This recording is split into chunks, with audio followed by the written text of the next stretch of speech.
Pemirsa, pabrik aksesoris ponsel di kawasan industri Lego Kabupaten Tangerang, Banten hangus terbakar. Dugaan sementara api berasal dari gudang penyimpanan bahan baku.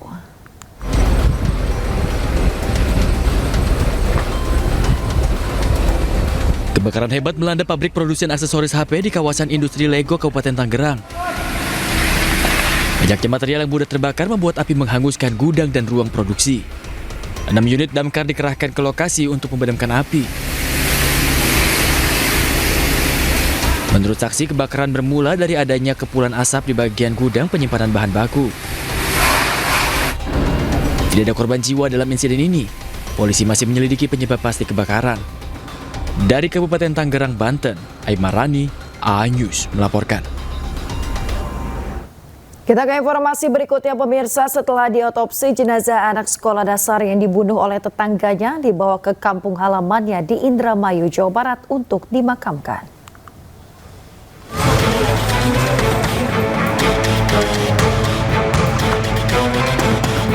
Jenazah VI, korban pembunuhan oleh tetangganya, disemayamkan di rumah duka di Kampung Sawah, Cilincing, Jakarta Utara pada Selasa sore setelah diotopsi di Rumah Sakit Polri Kramat Jati, Jakarta Timur.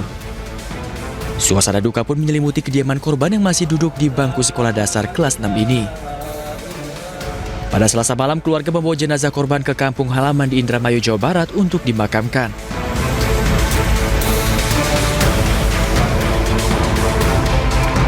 Sebelumnya, warga Cilincing, Jakarta Utara digegerkan dengan penemuan jasad bocah kelas 6 SD yang masih berusia 12 tahun di salah satu rumah kontrakan. Saat ditemukan, kondisi korban mengalami luka di bagian wajah. Korban VI diduga dibunuh dan diperkosa oleh seorang remaja yang masih berusia 16 tahun. Dari Jakarta, Sofian Firdaus, A-News melaporkan. Pemirsa, puluhan siswa SMPN 1 Cisarua, Kabupaten Bandung Barat harus dirawat karena diduga keracunan makanan bergizi gratis. Sejumlah siswa dievakuasi ke rumah sakit karena kondisinya memburuk.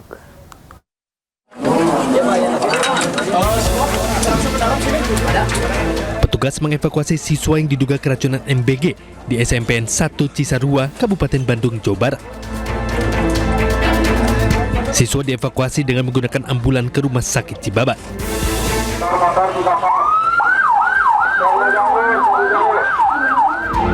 Menurut orang tua siswa merasakan mual dan pusing usai makan bergizi gratis. Dari siang, tadi siang udah dari sekolah masih pusing, sakit, katanya. Tapi enggak, terus diminumin air kelapa. Habis itu dari rumah udah makan, pusing lagi, mual lagi, sakit. Artinya sempat pulang lagi, Bu? Iya, sempat pulang terus ke sini. Saat ini pihak sekolah sendiri masih melakukan pendataan dan pemeriksaan terhadap para siswa yang telah mengkonsumsi MBG hari ini. Tim Liputan A-News melaporkan. Pemirsa, ratusan siswa SMA N1 Cimarga, Kabupaten Lebak, Banten mogok belajar karena diduga temannya dianiaya oleh oknum kepala sekolah. Siswa dianiaya karena ketahuan merokok.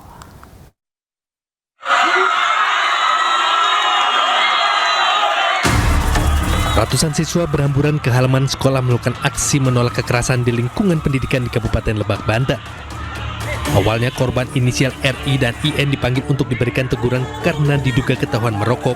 Namun, oknum kepala sekolah mengamuk dan memukul korban berkali-kali hingga pingsan.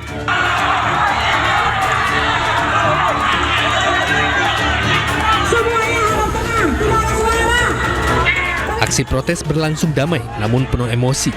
Beberapa guru terlihat mencoba menenangkan para siswa. Sebagian siswa yang menyaksikan kejadian sempat pingsan, sementara korban IN dilarikan ke puskesmas terdekat untuk mendapat perawatan medis. Apa penyebabnya utama para siswa memilih untuk tidak masuk sekolah? Tuh. Saya sih nggak mau a priori, tetapi saya dapat bocoran-bocoran, ada backing di belakang ini, nggak pure Pak ini.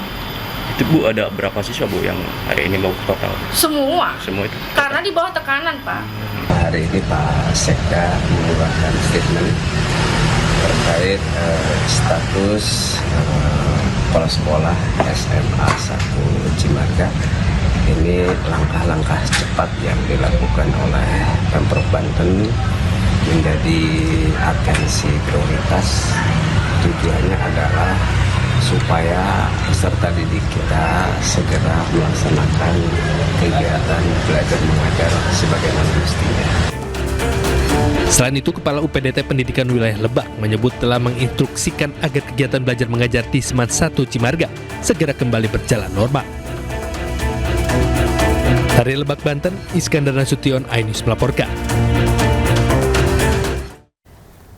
Pemirsa, seorang pria mabuk di Kabupaten Timor Tengah Utara NTT menyerang 4 anggota keluarganya dengan senjata tajam. Akibat peristiwa tersebut, istri, ipar, dan ponakannya yang berusia 8 tahun tewas.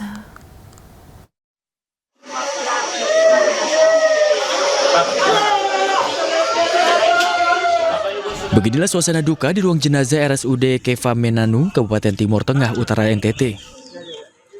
3 korban yang terdiri dari istri, ipar, dan ponakan yang masih berusia 8 tahun dianiaya dengan senjata tajam hingga tewas oleh Landelinus Kuhabib di Desa Amol, Kecamatan Miomavo Timur.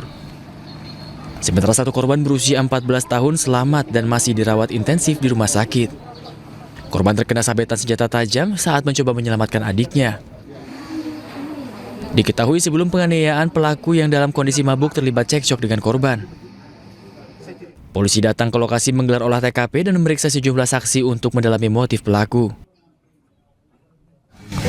Mengamankan TKP, olah TKP, mengevakuasi korban, melakukan full bucket di lokasi, dan ditemukan korban 3 meninggal dunia, 1 masih hidup.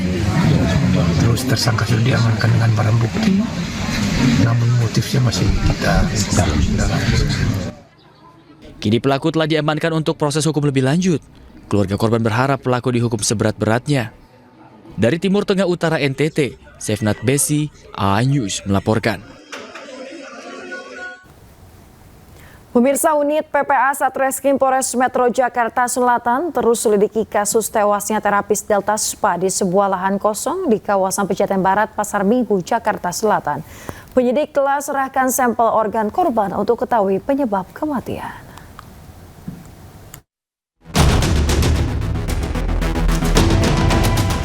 Penyelidikan kasus kematian terapis Delta Spa berinisial RTA terus dilakukan penyidik unit PPA Satreskrim Polres Metro Jakarta Selatan. Penyidik telah menyerahkan sampel organ tubuh korban guna memastikan penyebab kematian korban. Selain itu, polisi telah menjadwalkan pemanggilan pemilik Delta Spa untuk mengetahui sistem perekrutan terapis. Penyidik juga menjadwalkan pemanggilan terhadap petugas Dinas Catatan Kependudukan Sipil Indramayu, Jawa Barat guna mencari tahu usia asli korban. Sudah kita lakukan, antara lain yang pertama adalah kita sudah mengirimkan undangan klarifikasi kepada pihak-pihak terkait seperti pemilik, kemudian orang yang melakukan rekrutmen, kemudian kita juga sudah bersurat dengan Dukcapil Indramayu terkait pastinya identitas korban tersebut. Kemudian terakhir kemarin kami sudah mengirimkan sampel dari toksikologi, organ-organ untuk kita cek toksikologi dari korban.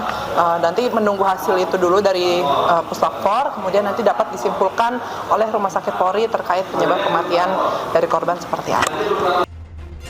Dari hasil pemeriksaan medis sementara, korban tidak meninggal dalam kondisi hamil dan belum pernah hamil. Dari Jakarta Selatan, Helmi Sajengbati, iNews melaporkan.